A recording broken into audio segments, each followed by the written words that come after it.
Selamat pagi, Shalom Bapak Ibu Saudara Jemaat GKI Bungur dan Pos PI Alam Sutra yang dikasihi Tuhan. Sungguh bersyukur pada pagi hari ini Tuhan telah memimpin kita memasuki hari Minggu terakhir di tahun 2020. Kita masih diberikan kesempatan untuk beribadah kepada Tuhan. Saya mengajak Bapak Ibu Saudara kita menenangkan hati kita masuk dalam saat teduh.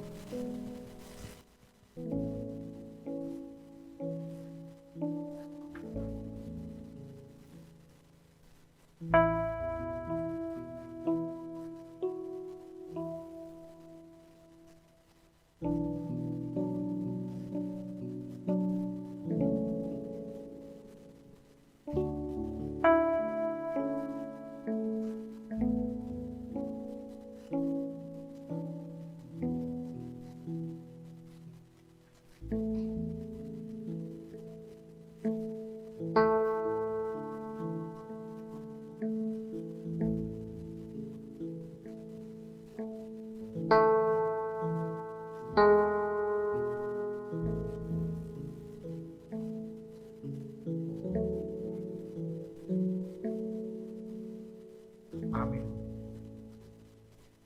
Mari jemaat yang sekalian kita akan bangkit berdiri, kita akan memuji Tuhan. Hai malaikat dari sorga mengunjungi dunia. Bawa kabar penuh sukacita, Juru Selamat lahirlah.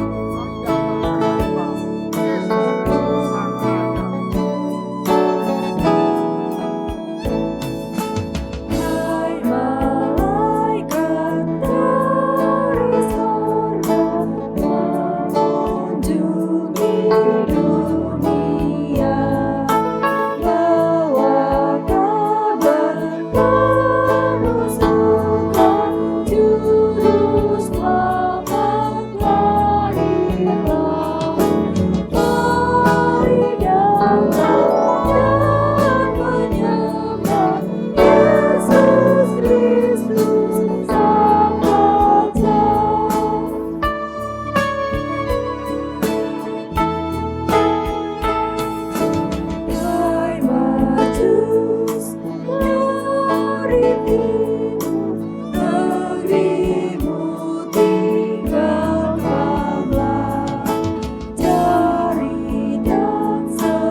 Jemaat yang dikasihi Tuhan, kebaktian hari ini berlangsung dengan keyakinan bahwa pertolongan kita adalah di dalam nama Tuhan yang menjadikan langit dan bumi.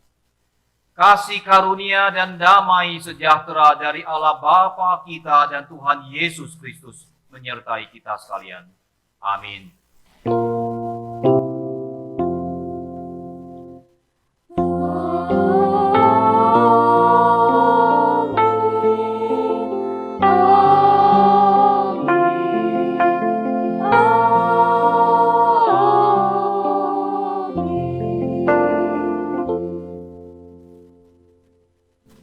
Silakan duduk.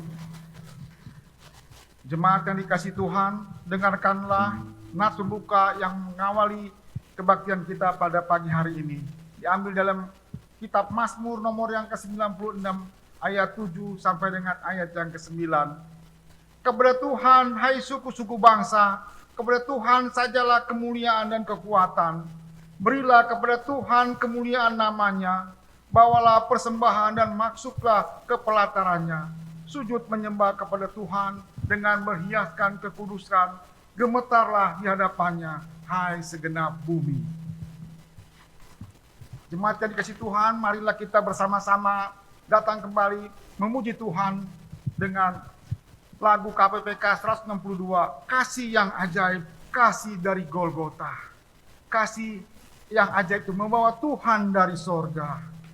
Kita nyanyikan dengan sungguh-sungguh kita meresapi bagaimana kasih Tuhan yang kita alami di dalam kasih Tuhan setiap hari.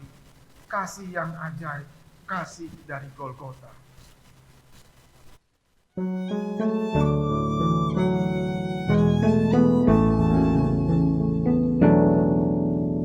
Kasih yang ajaib, kasih dari Golgota.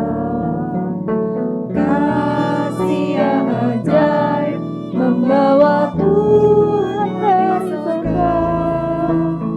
Walaupun pernah jadi seterumu, namun kau cari kembali.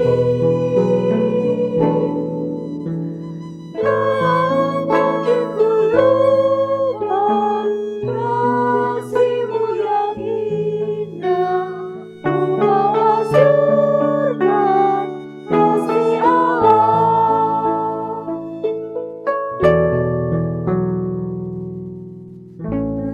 Terang Injilnya, terang yang sesungguhnya.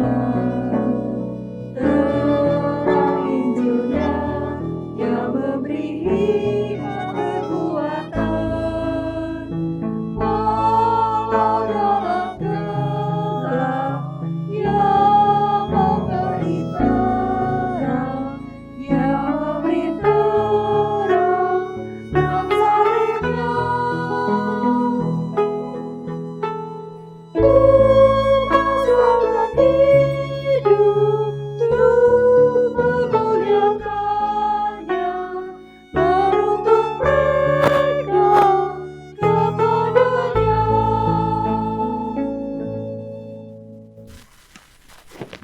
Jemaat yang kasih Tuhan, marilah kita dengan penuh kerendahan hati kita tunduk kepala, kita berdoa.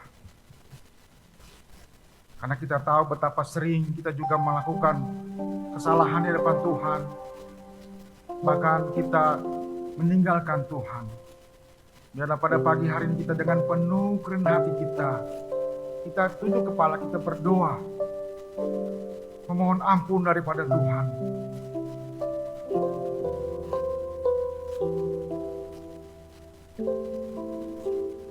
Jemaat berdoa dengan sungguh-sungguh. Bila kita mengaku dosa kita.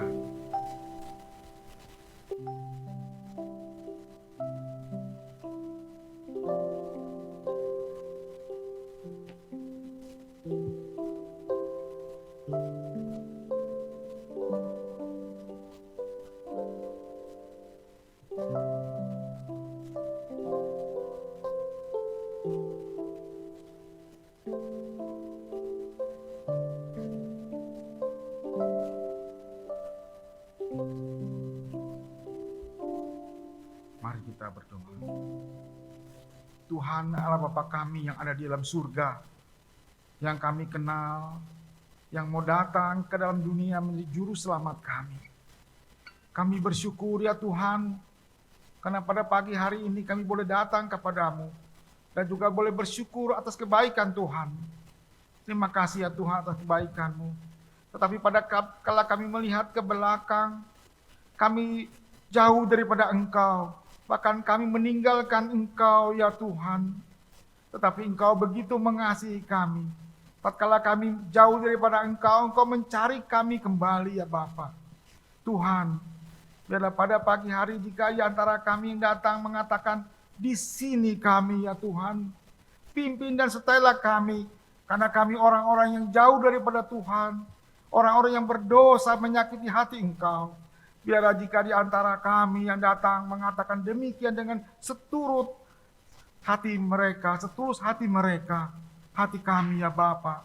Kami percaya Engkau tidak akan mengingat dosa-dosa kami lagi. Terima kasih ya Tuhan, Kau layakkanlah kami untuk bersekutu dengan Engkau. Terima kasih Tuhan untuk doa kami. Dengarlah doa kami ya Tuhan. Di dalam nama Yesus kami berdoa dan bersyukur. Amin. Berbahagialah saudara dan saya yang telah diampuni dosanya. Biarlah tatkala kita diampuni dosanya juga, kita punya tekad, ku mau jadi murid Yesus di dalam segala kehidupan kita. kita akan nyanyikan nomor KPPK 322, Ku Mau Jadi Murid Yesus.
Jemaat yang dikasihi Tuhan, saya undang untuk bangkit berdiri.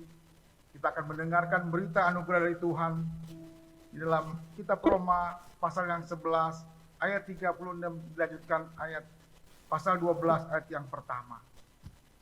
Sebab segala sesuatu adalah dari Dia dan oleh Dia dan kepada Dia, bagi Dialah kemuliaan sampai selama-lamanya. Karena itu, saudara-saudara, demi kemurahan Allah, aku menegaskan kamu, supaya kamu mempersembahkan tubuhmu sebagai persembahan yang hidup, yang kudus, dan yang berkenan kepada Allah. Itu adalah ibadahmu yang sejati. Silakan duduk. Kita akan menyanyikan KPPK nomor 350, Pakailah Hidupku Ini. Biarlah kita yang telah diberkati oleh Tuhan, kita juga memakai hidup kita, seluruh kehidupan kita untuk kemuliaan Tuhan.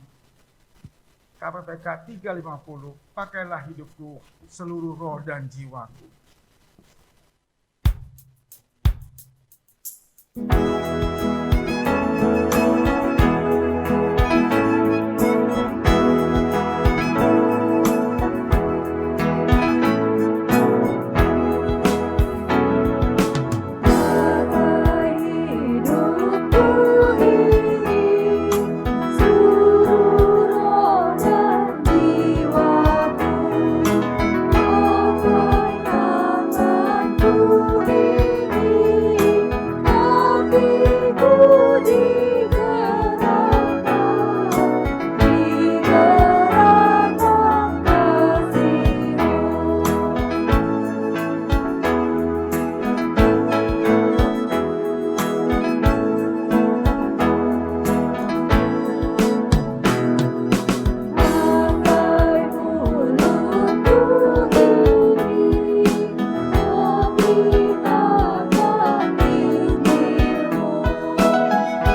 firman Tuhan, baiklah kita mempersiapkan hati dan pikiran kita untuk menerima berkat rohani. Dan didayani oleh pendeta Benyamin Uril. Shalom, saudara-saudaraku yang dikasih dalam Tuhan Yesus, khususnya kepada jemaat GKI. Bagaimana kabar saudara sekalian? Saya berdoa supaya saudara tetap dalam keadaan sehat dan tetap bersukacita beribadah kepada Tuhan. Sekalipun sampai hari ini kita beribadah secara online, namun kita tetap bersyukur karena kita masih tetap bisa beribadah kepada Tuhan. Saudara, sebelum kita membaca firman Tuhan, mari kita berdoa, minta pimpinan Roh Kudus. Mari kita berdoa. Bapa di sorga, kami bersyukur kepadamu, dan tiba saatnya kami akan bersama-sama merenungkan kebenaran-Mu. Sebab hanya kebenaran-Mu lah yang sanggup memerdekakan kami. Hanya kebenaran-Mu yang sanggup mengubah hidup kami. Hanya kebenaran-Mu lah yang sanggup meneguhkan iman kami. Karena itu Tuhan, kami mohon kiranya Roh Kudus menolong kami, supaya kebenaran yang kami renungkan ini sungguh-sungguh memberkati kami ya Tuhan. Sehingga hidup kami semakin hari semakin berkenan kepadamu. Dan pakai hamba-Mu yang sederhana ini, kiranya Engkau kuduskan, Engkau layakkan hamba-Mu untuk menyampaikan kebenaran-Mu hari ini kepada setiap umat-Mu, khususnya jemaat GKI. Terima kasih Bapa, inilah doa kami. Demi nama Yesus kami bersyukur dan berdoa. Amin. Saudara, hari ini kita akan merenungkan sebuah tema, yaitu persembahan Natal, muliakan Allah menjadi berkat. Saudara, sebagai dasar firman Tuhan kita hari ini, mari kita baca di dalam Matius pasal yang kedua ayat 1 sampai ayat 12. Saudara di rumah, mari siapkan Alkitab saudara, atau mungkin di HP saudara ada isi Alkitab. Mari kita buka semua, kita akan baca dan kita akan perhatikan bagian yang akan kita renungkan. Matius pasal 2 ayat 1 sampai 12.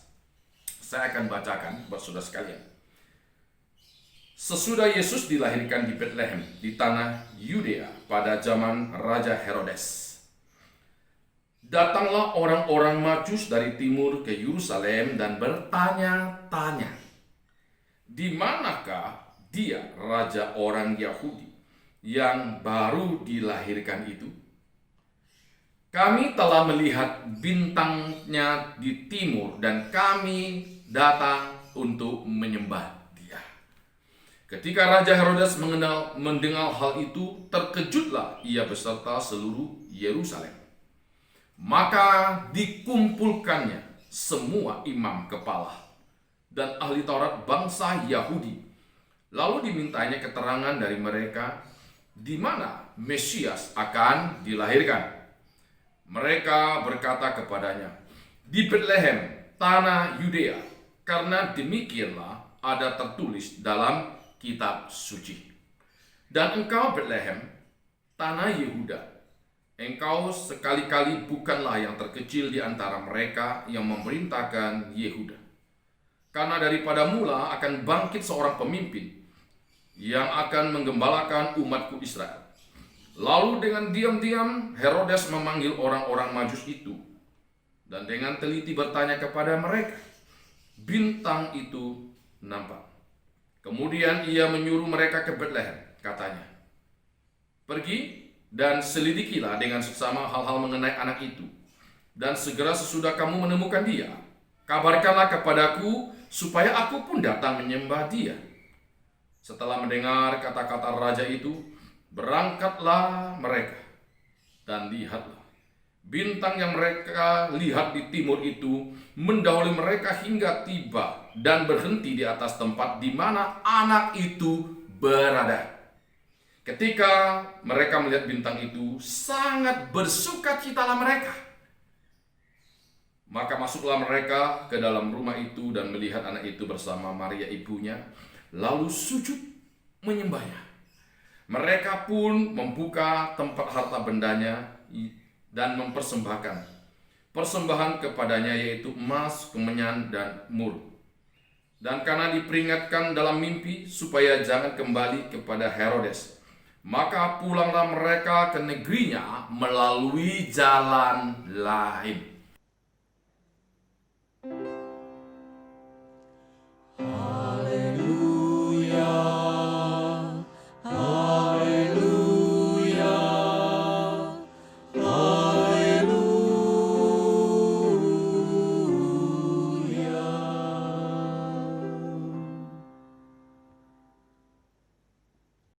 Saudara, berbahagialah kita yang sudah membaca, merenungkan, dan teristimewa melakukan kebenaran firman Tuhan di dalam kehidupan kita sehari-hari. Saudara, kalau kita perhatikan di dalam Matius pasal 2 ayat 1 sampai ayat 12. Sesungguhnya Allah sangat mengasihi orang-orang Majus. Saudara, siapakah orang-orang Majus? Saudara, yang jelas orang Majus itu berasal dari orang non-Yahudi yang berpendidikan, yang kaya, yang bijaksana, bahkan terpandang di masyarakat secara umum. Saudaraku kasih Tuhan, kemudian ada yang berpendapat bahwa mereka memiliki jabatan imam di kerajaan Persia. Kemudian ada juga yang berpendapat bahwa pekerjaan mereka adalah ahli perbintangan atau ahli menafsirkan mimpi raja dan kaum bangsawan. Saudara, apapun pendapat tentang keberadaan orang-orang Majus, namun yang jelas yaitu mereka adalah orang-orang yang terhormat. Mereka adalah orang-orang yang terpandang. Saudara, dari mana kita tahu? Salah satu buktinya bisa kita dapati di ayat yang ke-7.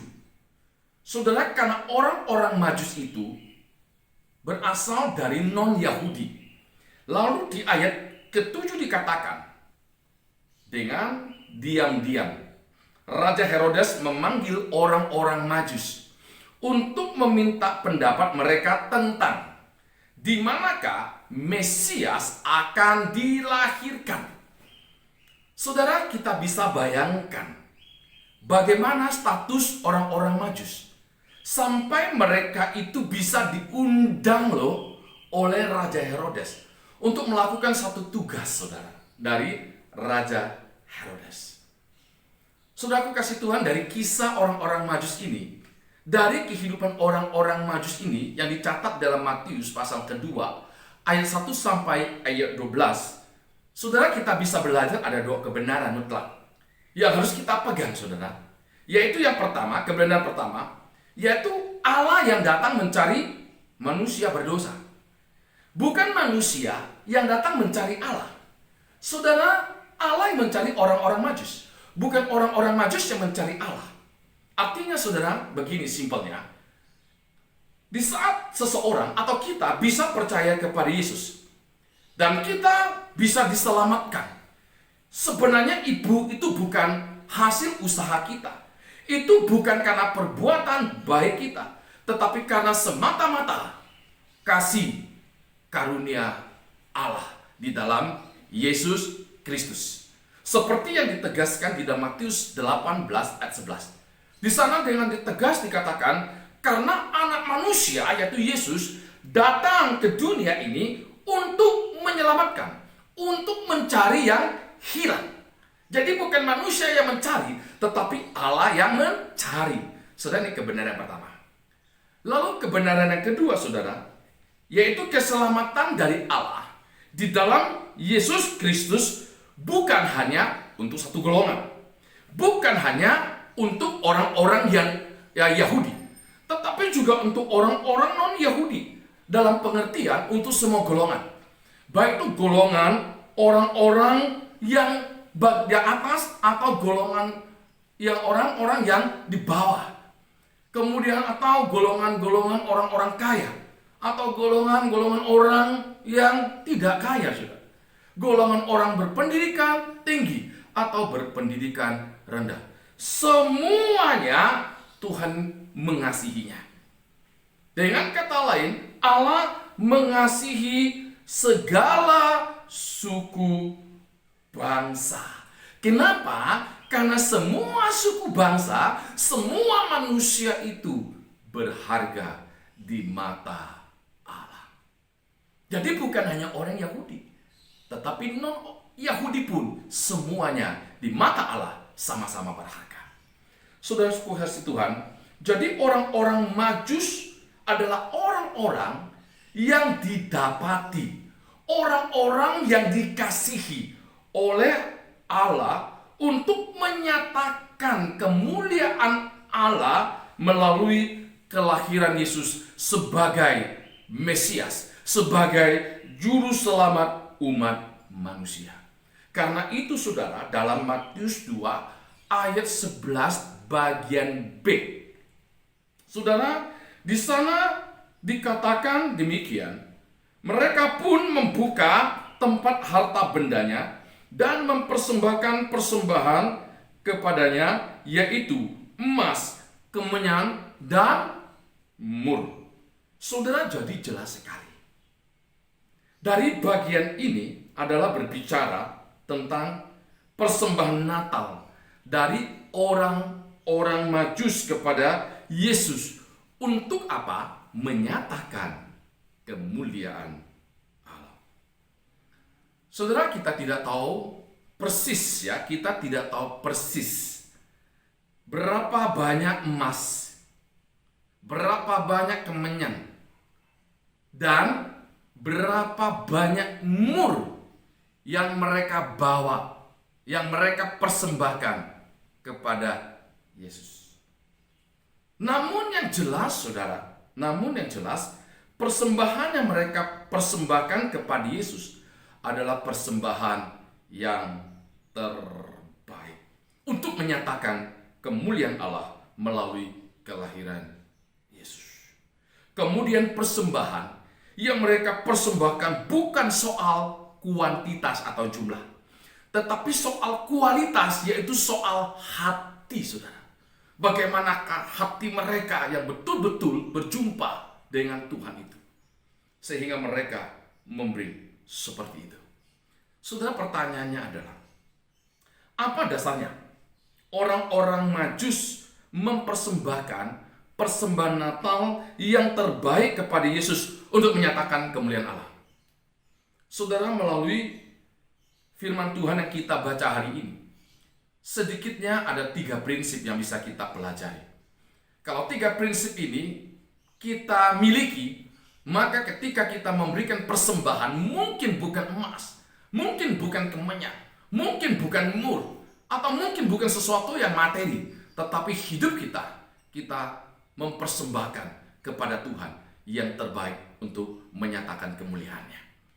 Saudara, prinsip apakah itu? Yang pertama, saudara, kita perhatikan di ayat 2 bagian B.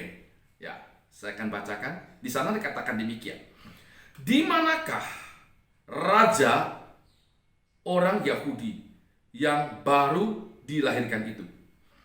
Kami telah melihat bintangnya di timur.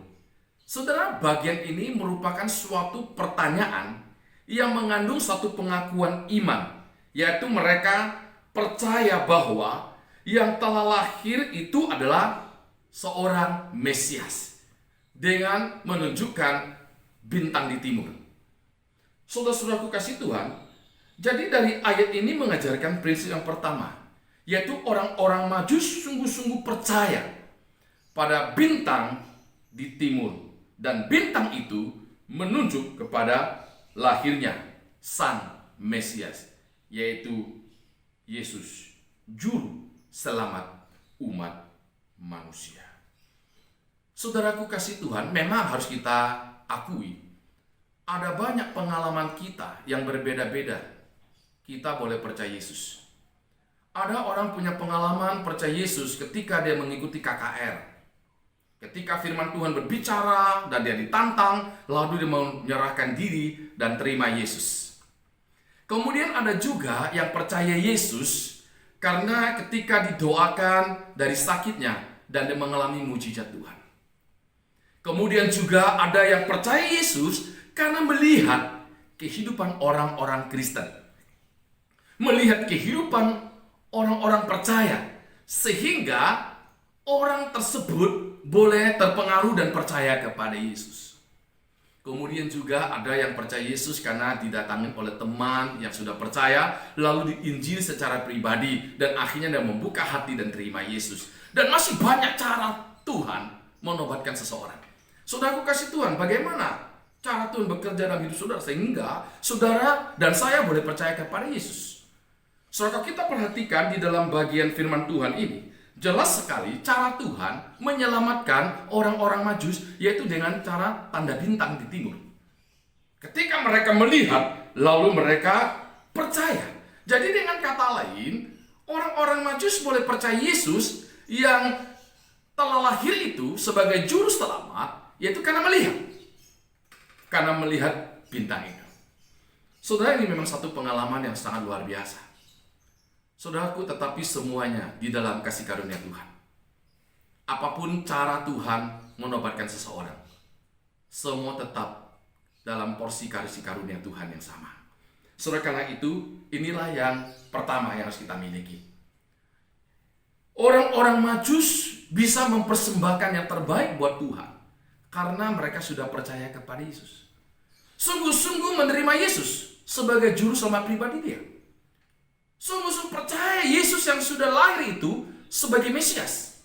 Saudara, kalau kita sebagai orang yang mengaku percaya, tetapi di hati kita belum sungguh-sungguh percaya Yesus, belum pernah kita menerima Yesus sebagai Tuhan dan juru selamat pribadinya, maka saudara, apapun yang kita persembahkan kepada Allah, itu seperti orang memberikan sumbangan, tidak akan menyentuh hati Allah. Kenapa? Karena tidak ada koneksinya.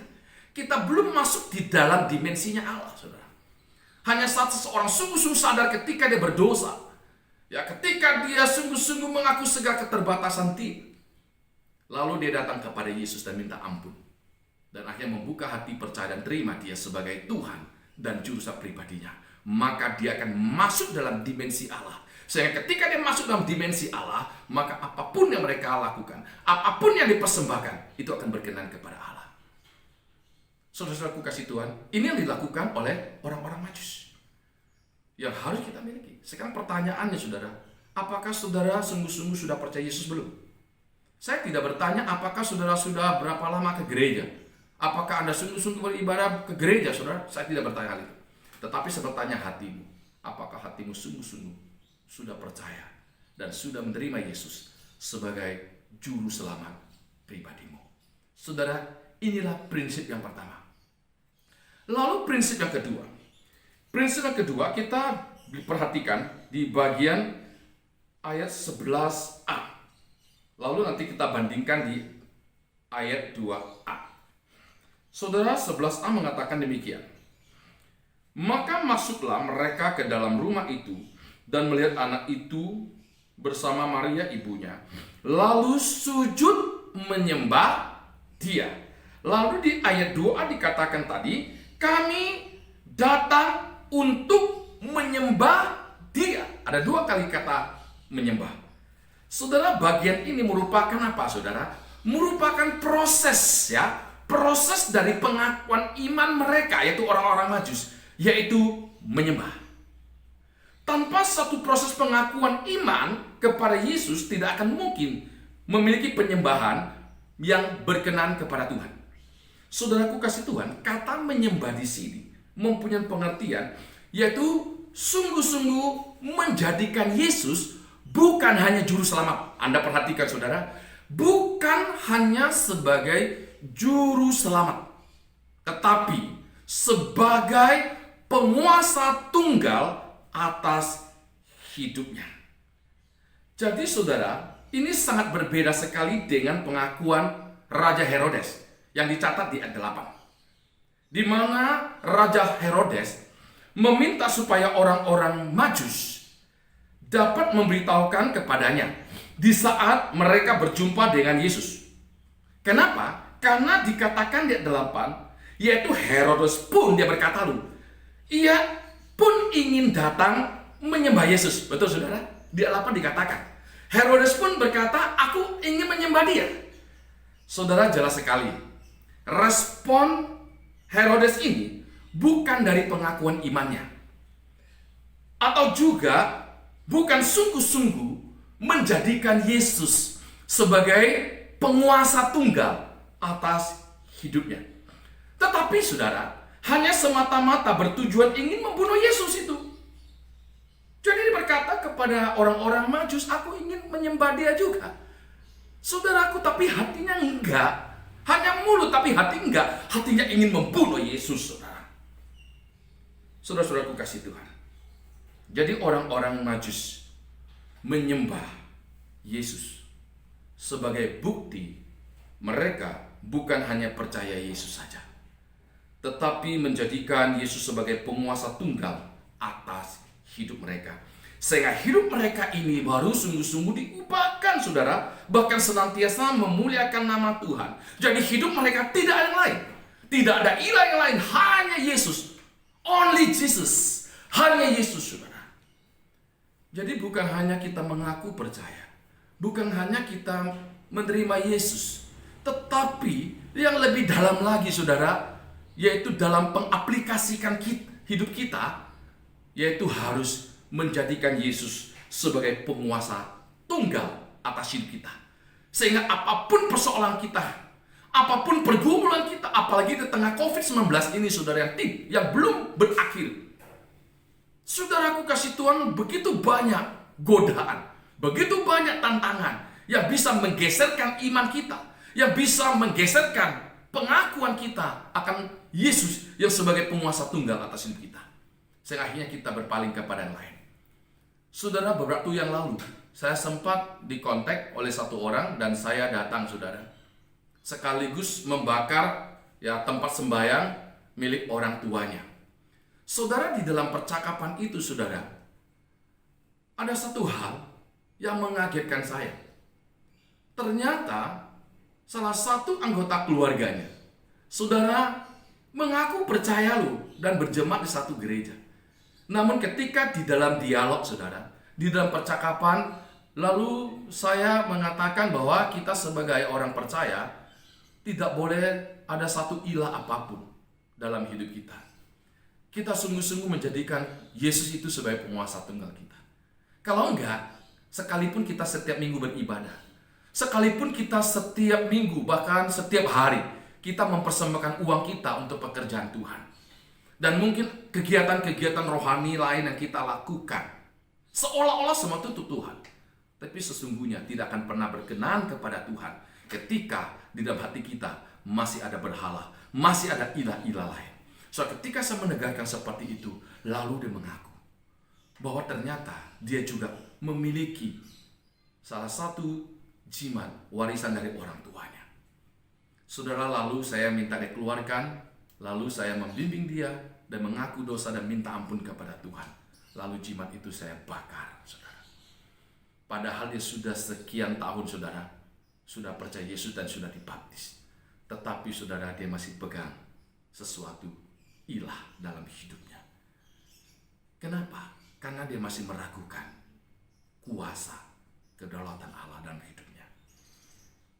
Keraguan itulah membuat akhirnya dia melakukan satu tindakan yang tidak berkenan kepada Tuhan, yaitu ada ilah dalam hidupnya. Saudara-saudaraku kasih Tuhan, dimanapun saudara berada, bagian ini sangat penting untuk kita camkan.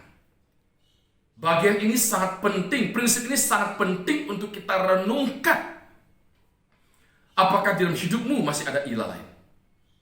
Apakah hidup kita sudah sungguh-sungguh menjadikan Yesus sebagai penguasa tunggal atas hidup kita? Di saat kita bisnis kita macet, apakah kita memakai cara dunia atau cara Tuhan? Atau akhirnya kita pergi ke orang pintar, atau lakukan sesuatu tindakan yang tidak berkenan kepada Tuhan, penipuan dan sebagainya. Atau mungkin di saat kita sakit, saudara, sudah didoakan pendeta, sudah ke dokter, tapi tidak ada tanda-tanda kesembuhan. Lalu ada tawaran dari teman yang belum percaya, akhirnya terpengaruh.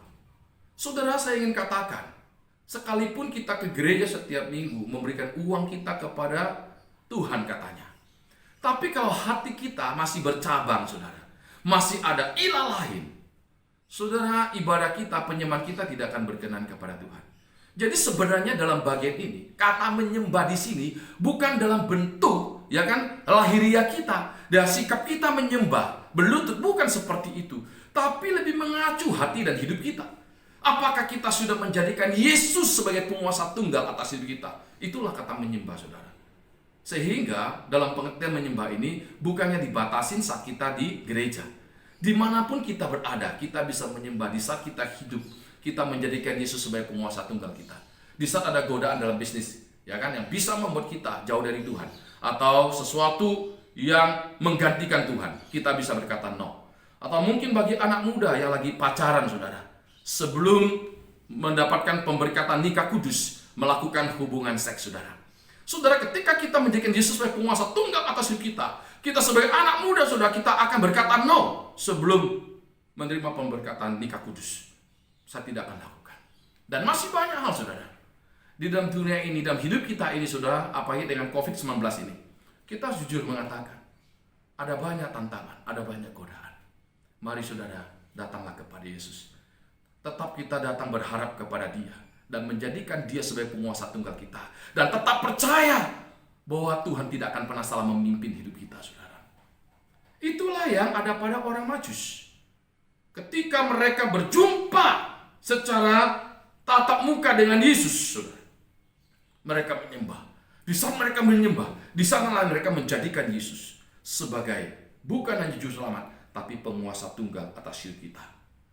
Saya percaya, saudara, manusia lama mereka yang tidak berkenan kepada Tuhan akan mereka tinggalkan, dan mereka menjadi manusia baru, akan mengikuti jalan Tuhan. Saudara, bagaimana dengan saudara? Sudahkah saudara menjadikan Yesus sebagai penguasa tunggal atas hidup saudara? Lalu bagian yang ketiga, saudara, prinsip yang ketiga. Mari kita perhatikan di ayat yang ke-10. Di sana dikatakan demikian. Ketika mereka melihat bintang itu, sangat bersukacitalah mereka, saudara. Wow, luar biasa, saudara. Bagian ini merupakan hasil. Nah, ya, tadi yang kedua respon. Yang bagian ketiga, prinsip yang ketiga di sini adalah merupakan hasil dari respon mereka.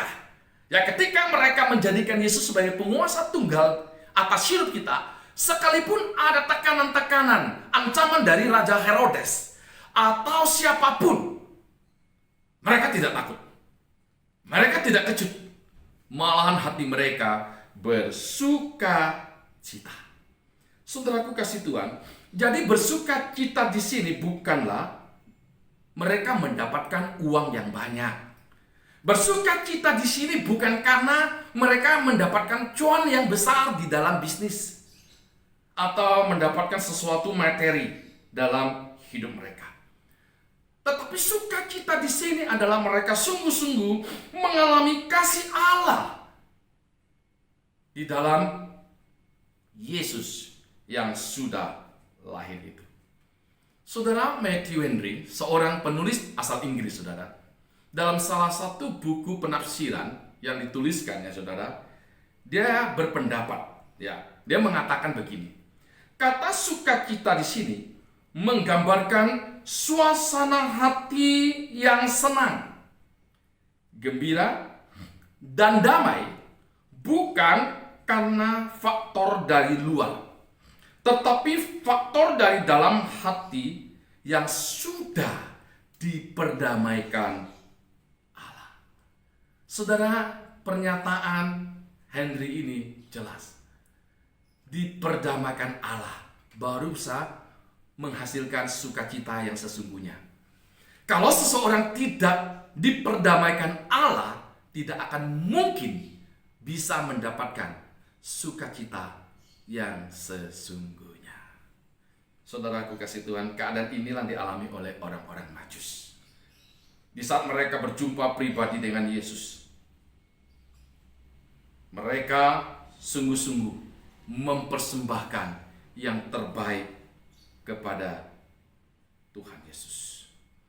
Saudara, itulah yang harus kita miliki, saudara. Di saat kita dalam kondisi yang menurut kita itu kurang baik, tapi percaya, saudara, kalau kita betul-betul menyadari ketika kita sudah diperdamaikan, ya, kita sudah percaya Yesus, lalu kita sudah menjadikan Yesus penguasa tunggal atas hidup kita, maka sekalipun dalam kondisi yang tidak menyenangkan, yang menurut kita mungkin kurang baik itu, saudara, tetap akan membuat kita sukacita. Amin, saudara. Akan tetap membuat kita bersyukur kepada Tuhan. Dan kita tidak akan pernah mengukur sukacita itu dari luar, tapi dari dalam hati kita. Bagaimana kita sudah mengalami kasih karunia Allah itu. Bagaimana kita sudah mengalami keselamatan yang dari Yesus itu. Dan bagaimana kita mengalami pertolongan dan kekuatan Tuhan dalam hidup kita. Saudara, seringkali manusia, seringkali kita mungkin, saudara, selalu memikirkan sesuatu yang buruk. Saudara, di saat kita mengalami sesuatu yang buruk dalam hidup kita, mari coba kita feedback kembali. Renungkan perbuatan baik apa yang telah Tuhan perbuat dalam hidup kita, saudara. Banyak orang melupakan sesuatu yang baik, tapi selalu mengingatkan sesuatu yang buruk. Hari ini saya mengajak saudara untuk melihat, merenungkan kembali kasih karunia Allah itu. Saya tidak tahu saudara sudah berapa lama jadi orang Kristen. Saya tidak tahu berapa lama Anda sudah dibaptis, saudara. Mari coba kita renungkan sejak kita mengaku dengan mulut percaya Yesus sampai hari ini. Di dalam proses Tuhan memang seperti air, ya kan? Air sungai, saudara, bisa pasang, bisa surut. Artinya kadang-kadang bisa kita mengalami keadaan yang kering, keadaan yang susah. Tapi kadang-kadang kita akan mengalami keadaan yang basah, keadaan yang luar biasa. Sukacita, saudara. Saudara, karena itu kita perlu renungkan apa yang telah Tuhan kerjakan. Itu yang saya renungkan, saudara. Satu hal yang tidak pernah saya lupakan di saat saya mengalami pergumulan, selalu saya memandang kasih Yesus. Saya orang berdosa. Saya sebagai orang tidak ada harapan. Di saat saya mengaku percaya Yesus dan menjadikan Yesus sebagai penguasa tunggal atas hidup saya, saya meninggalkan cara hidup saya lama. Dulu saya punya jimat yang banyak, saya buang semuanya, saudara. Saya betul-betul menjadikan Yesus sebagai penguasa atas hidup saya. Di dalam proses perjalanan, apalagi menjadi hamba Tuhan, saudara, itu tidak mudah. Kalau bukan kasih karunia Tuhan, mungkin saya sudah mundur.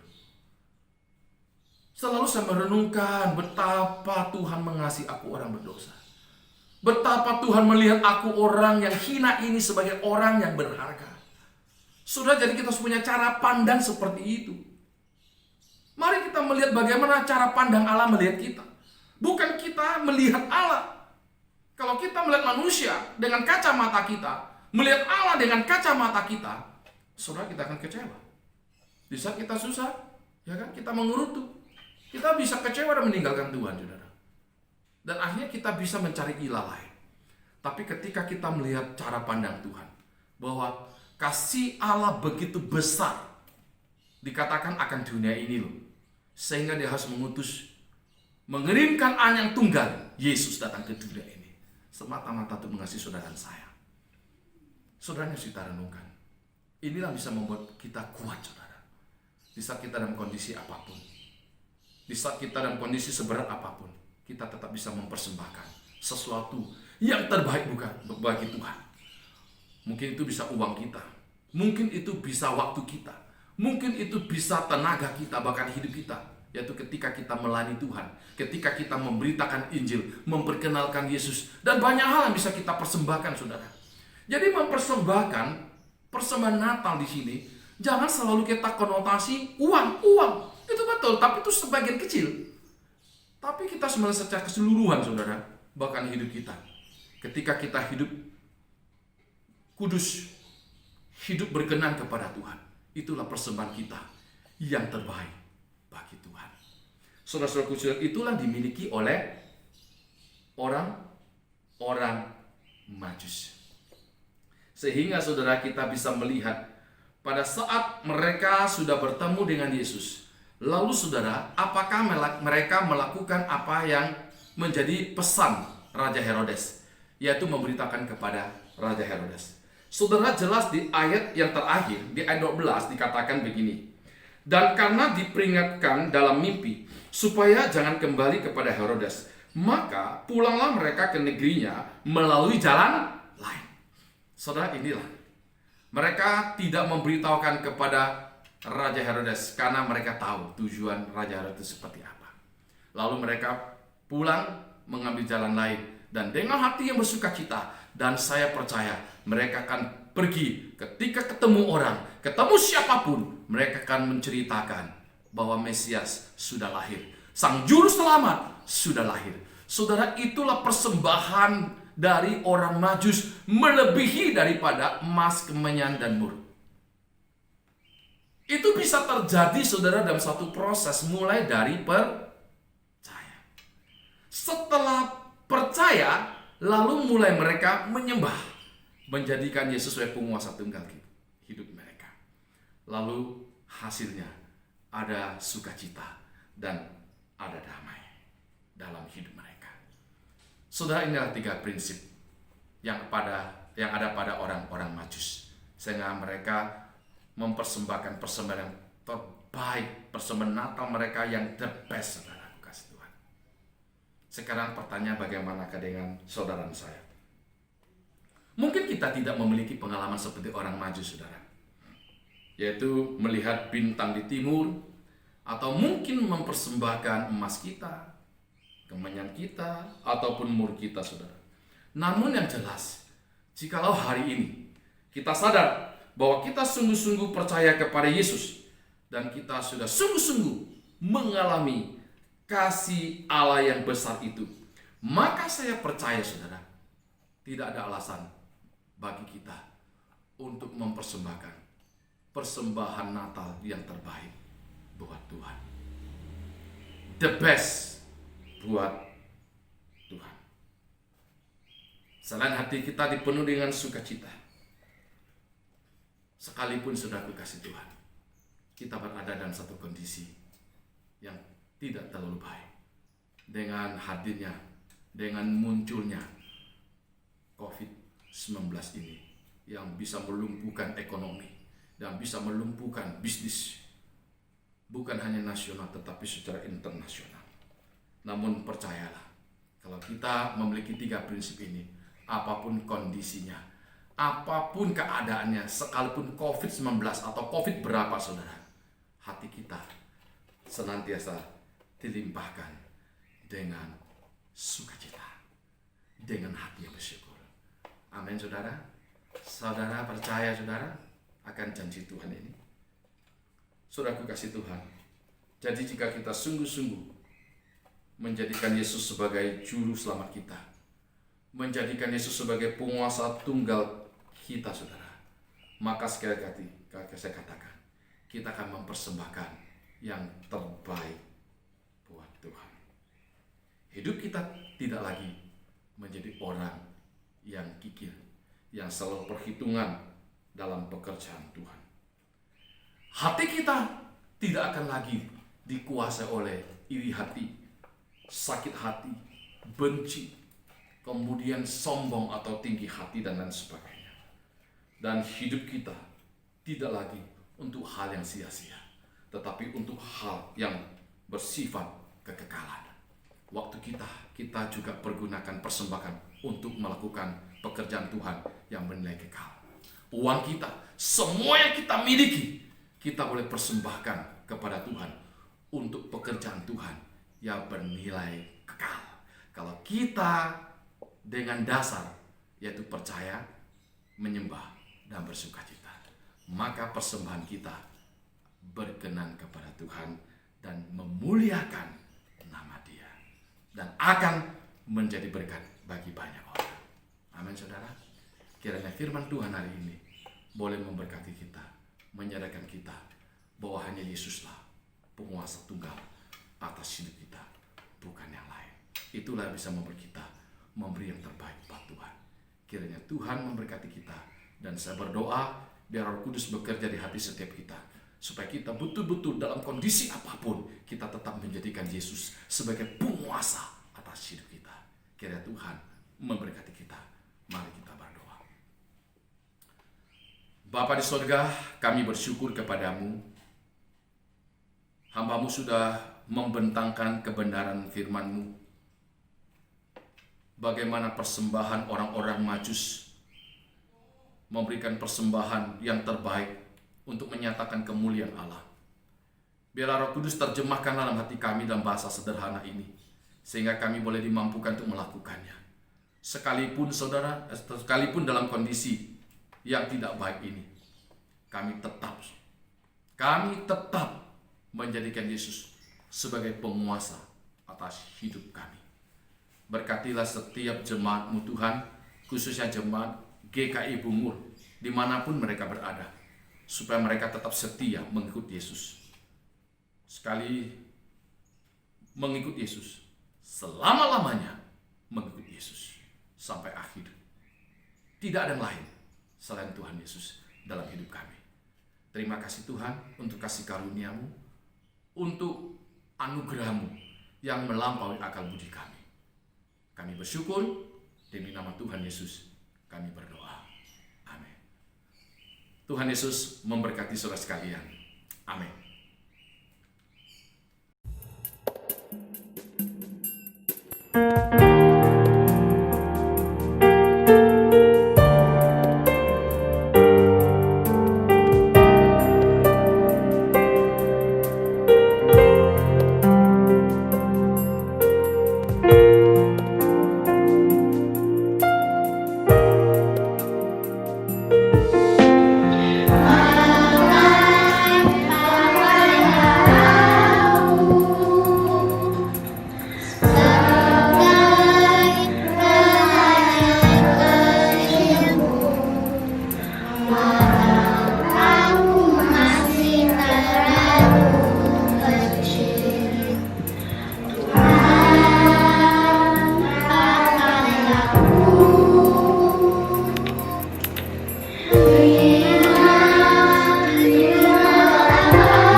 Jemaat yang dikasih Tuhan, kita undang sekali lagi untuk bangkit berdiri. Marilah kita bersama dengan umat Tuhan di masa lalu, masa kini, dan masa depan, mengingat pengakuan pada baptisan kita menurut pengakuan iman rasuli. Pengakuan iman rasuli. Aku percaya kepada Allah, Bapa yang Maha Kuasa, Khalik langit dan bumi, dan kepada Yesus Kristus, anaknya yang tunggal Tuhan kita, yang dikandung daripada Roh Kudus, lahir dari anak darah Maria, yang menderita sengsara di bawah pemerintahan Pontius Pilatus, disalibkan, mati, dan dikuburkan, turun ke dalam kerajaan maut. Pada hari yang ketiga, bangkit pula dari antara orang mati, naik ke sorga, duduk sebelah kanan Allah, Bapa yang Maha Kuasa.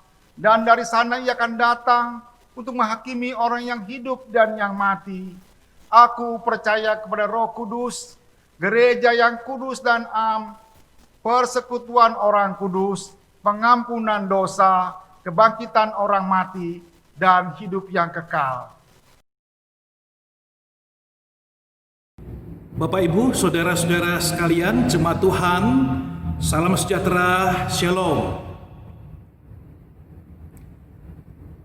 Pandemi COVID-19 membuat kita menjalankan kebaktian ibadah dan pelayanan secara online dan tidak bisa berkumpul bersama secara onsite.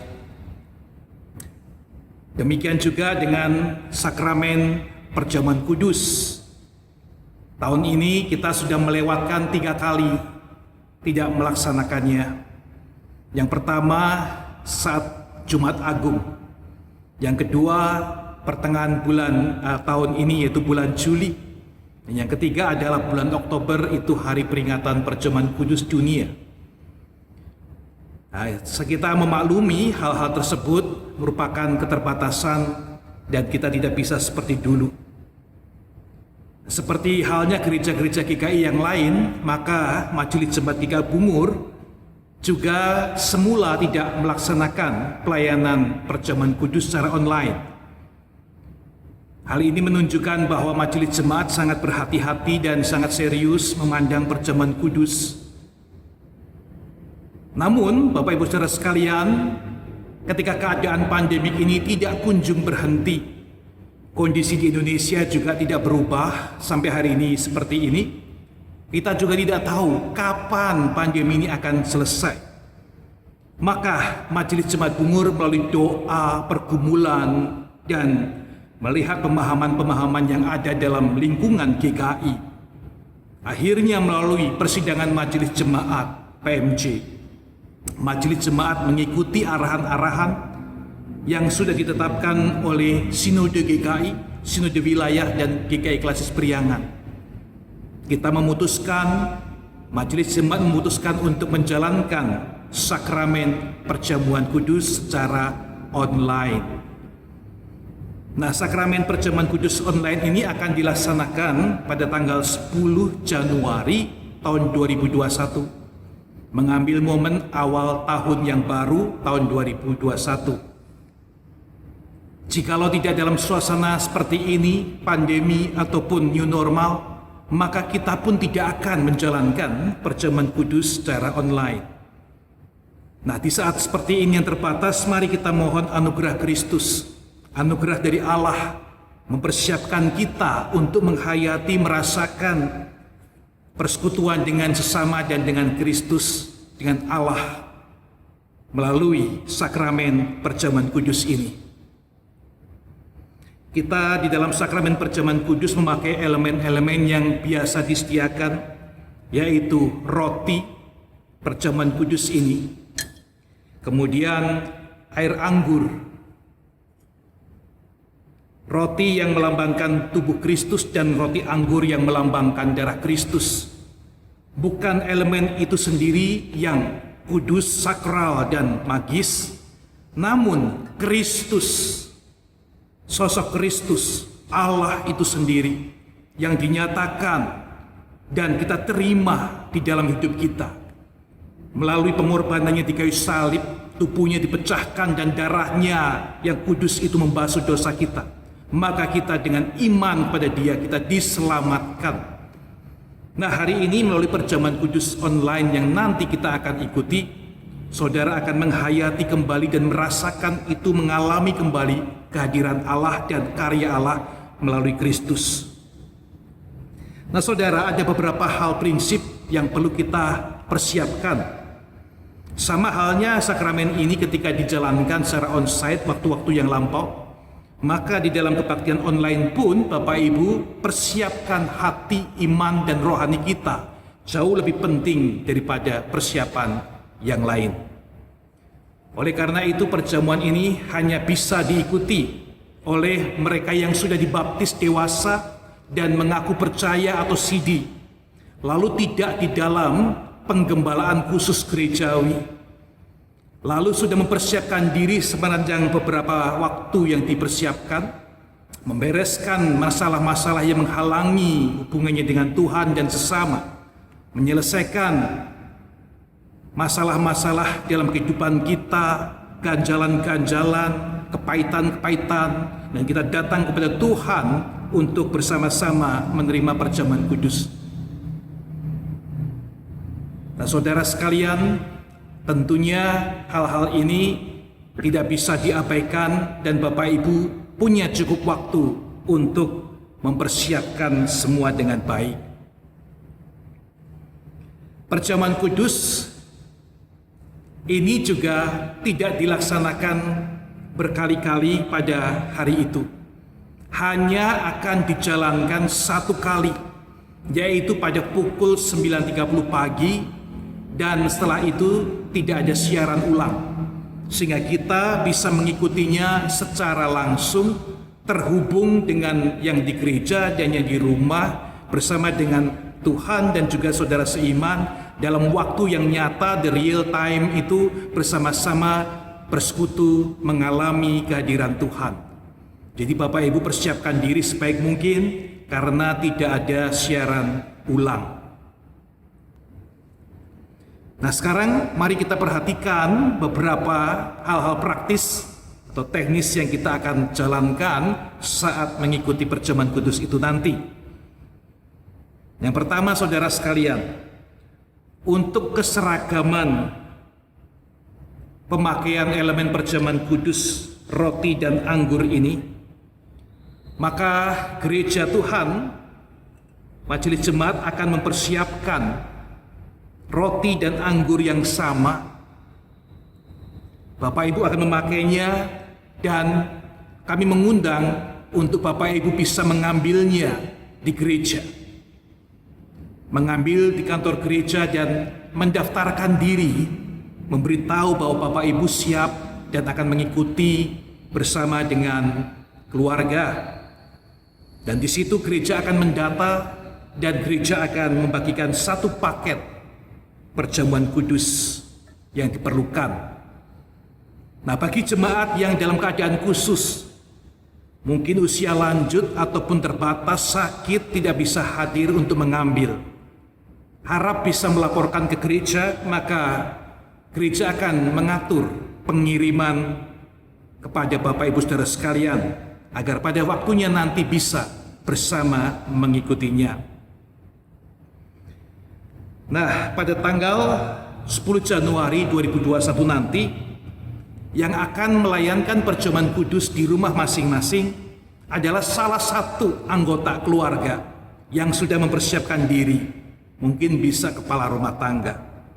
Nah, jika saudara berada sendirian di rumah mengikutinya, maka Bapak Ibu melayani diri sendiri dengan persiapan yang baik. Nah, dalam keadaan seperti ini tentu ada perbedaan suasana. Sekali lagi kita mohon Tuhan mempersiapkan dan beranugerah pada kita. Nah, selanjutnya Bapak Ibu silahkan mengikuti urutan-urutan perjamuan kudus yang dijalankan menurut apa yang pemimpin atau pendeta nanti akan lakukan.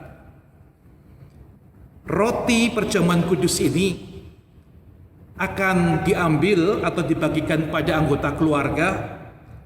Nah, terlebih dahulu akan mengikuti petunjuk dari pendeta yang mengatakan, ambillah Lalu Bapak Ibu saudara sekalian mengambil dan mempersiapkan hati. Setelah itu pendeta akan mengatakan, makanlah. Maka kita akan bersama-sama menerimanya dan makan bersama. Demikian juga dengan anggur, air anggur yang dibagikan itu, pendeta akan mengatakan ambillah, lalu Bapak Ibu menerima, mempersiapkan hati, berdoa, lalu kemudian instruksi selanjutnya, minumlah, barulah air anggur itu diminum secara bersama-sama.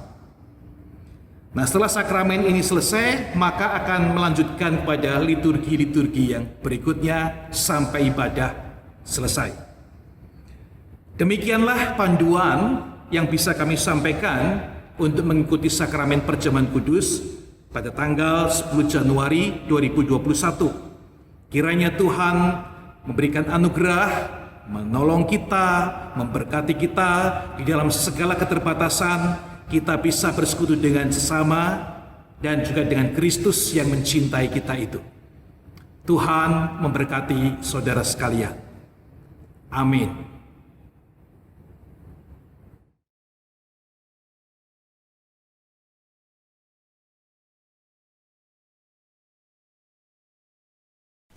Jemaat yang dikasihi Tuhan, marilah kita bersama-sama menaikkan doa syafaat kepada Tuhan. Tuhan Allah Bapa di surga, Tuhan Allah yang Maha Pengasih, kami datang ke hadirat-Mu dengan penuh kerendahan hati untuk membawa pergumulan daripada jemaat yang Engkau kasihi.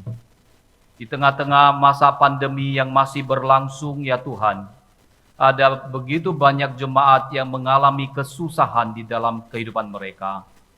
Ada yang mengalami PHK, ada yang mengalami kemunduran di dalam penghasilan, dan juga di dalam masalah ekonomi keluarga. Kami sungguh menyerahkan kehidupan jemaat sepenuhnya ke dalam tangan pengasihan Tuhan. Kiranya Engkau sendiri yang berbelas kasihan ya Tuhan, menilik setiap jemaat-Mu. Kami juga tidak lupa senantiasa berdoa untuk kerohanian daripada jemaat Tuhan. Kiranya Engkau sendiri ya Tuhan, yang akan terus menyertai mereka, supaya semakin lama mereka semakin mengenal Tuhan Yesus Kristus di dalam keseharian mereka. Mereka boleh menjadi saksi bagi Kristus dimanapun mereka berada. Terima kasih ya Bapa di surga, pada saat ini kami juga mengingat akan pengurus, majelis, aktivis, biarlah mereka boleh bersehati melayani Tuhan, mengembangkan gereja Tuhan. Biarlah mereka boleh bekerja sama dengan para hamba Tuhan yang melayani dengan penuh sukacita melayani pekerjaan Tuhan. Terima kasih ya Bapa di surga. Pada saat ini ya Tuhan, kami juga mau berdoa untuk keamanan dan ketentraman daripada bangsa dan negara kami. Di tengah-tengah upaya daripada pemerintah untuk boleh sungguh-sungguh menegakkan keamanan, biar Engkau memberikan mereka ketegasan, para aparatur keamanan, supaya mereka akan sungguh-sungguh boleh menindak mereka yang melakukan kekerasan dan terutama boleh membasmi akan radikalisme. Terima kasih ya Bapa di surga, Engkau mendengarkan seru doa kami yang kami naikkan di dalam nama Tuhan Yesus Kristus. Amin. Jemaat yang dikasihi Tuhan, tibalah saatnya kita akan memberikan persembahan, karena kita yakin dan percaya semua harta benda kita itu berasal daripada Tuhan. Dan pada kesempatan ini juga jemaat bisa melakukan persembahan melalui QR Code Bank BCA ataupun transfer ke rekening Bank BCA yang tertera di layar kaca jemaat. Dan juga bila jemaat kesusahan yang tidak bisa datang ke gereja, bisa mengumpulkannya melalui amplop persembahan, dikumpulkan di rumah, dan pada suatu saat kita akan bersama-sama datang ke gereja secara tatap muka, kita akan membawa persembahan itu. Jemaat yang dikasihi Tuhan, nats yang membimbing persembahan pada pagi hari ini diambil dalam kitab Injil Matius 2 ayat yang ke-11. Maka masuklah mereka ke dalam rumah itu dan melihat anak itu bersama Maria ibunya, lalu bersujud menyembah Dia. Mereka pun membuka tempat harta bendanya dan mempersembahkan persembahan kepadanya, yaitu emas, kemenyan, dan mur. Sambil kita mempersembahkan kolekte, kita akan sama-sama memuji Tuhan. Dari KPPK nomor 103, kami majus dari timur. Kami majus dari timur datang cari Raja benar. Aku membawa persembahan dupa dan harum kemenyan. Mari kita nyanyikan KPPK nomor 103 sambil kita mengedarkan kantong kolekte.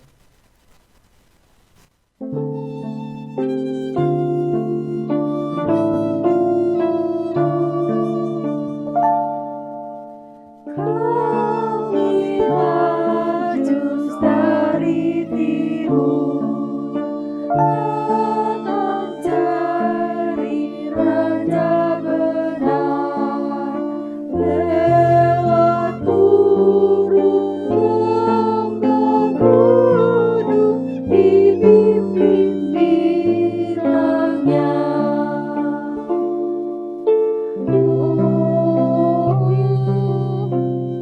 Bintang timur yang cerah, bintang Raja mulia, dan memimpin langkah kami sampai jumpa terangnya.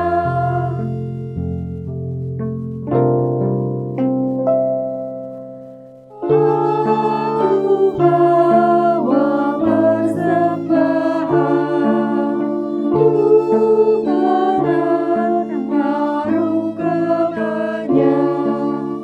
Hamba doa yang beriman kiranya benar.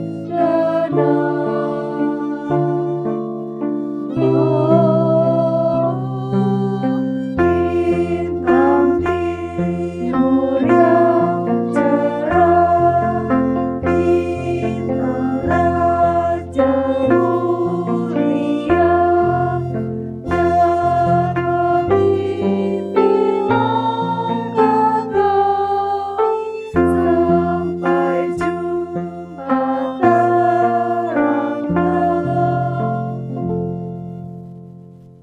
Mari jemaat, kita akan bangkit berdiri. Kita akan menaikkan doa persembahan. Tuhan Allah Bapa yang baik, Allah yang selalu memelihara kehidupan kami. Tuhan, pada pagi hari ini kami datang dengan membawa persembahan berupa uang-uang kami ya Bapa. Pakailah uang-uang kami ini jadi menjadi berkat dan Allah Tuhan untuk kemajuan dan kemuliaan Tuhan melalui gereja kami, melalui majelis yang Kau percayakan. Kami percaya juga Engkau memberkati setiap kami yang telah memberi dengan sukacita dan rela hati. Terpujilah nama-Mu Tuhan. Di dalam nama Tuhan Yesus kami bersyukur dan berdoa. Amin. Dengan tetap berdiri kita akan mengakhiri kebaktian kita pada pagi hari ini. Biarlah segala kemuliaan, hormat hanya kembalikan kepada Allah Tritunggal. Doksologi.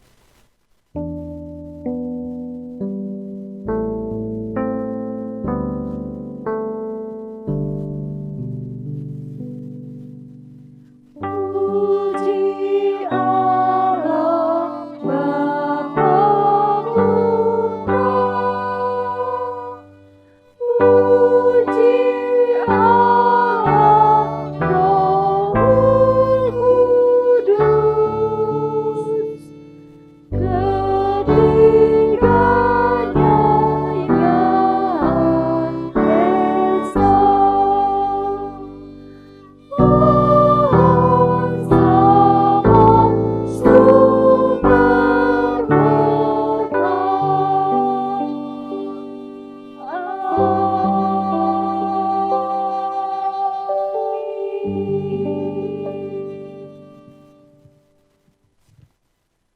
Jemaat yang dikasihi Tuhan, kini tibalah saatnya jemaat diutus menjadi saksi bagi Kristus dan muliakanlah Allah di dalam hidup saudara. Terimalah berkat dari Allah Tritunggal, Kiranya kasih karunia dan damai sejahtera dari Tuhan Yesus Kristus, kasih sayang Allah yang kekal dan sempurna, kuat kuasa penghiburan dan pertolongan dari Allah Roh Kudus menyertai Bapak Ibu Saudara sekalian, mulai saat ini sampai selama-lamanya. Amin.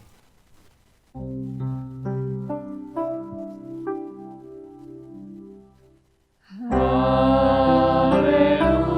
Haleluya, haleluya,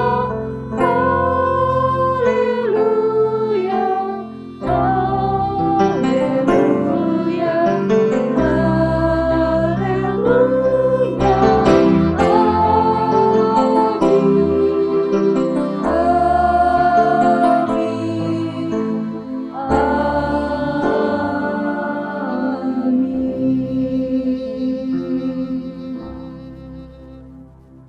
Doa teduh kebaktian selesai. Saya juga mengucapkan selamat Natal dan tidak lama lagi kita akan memasuki tahun yang baru. Ya Tuhan memberkati kita sekalian. Amin.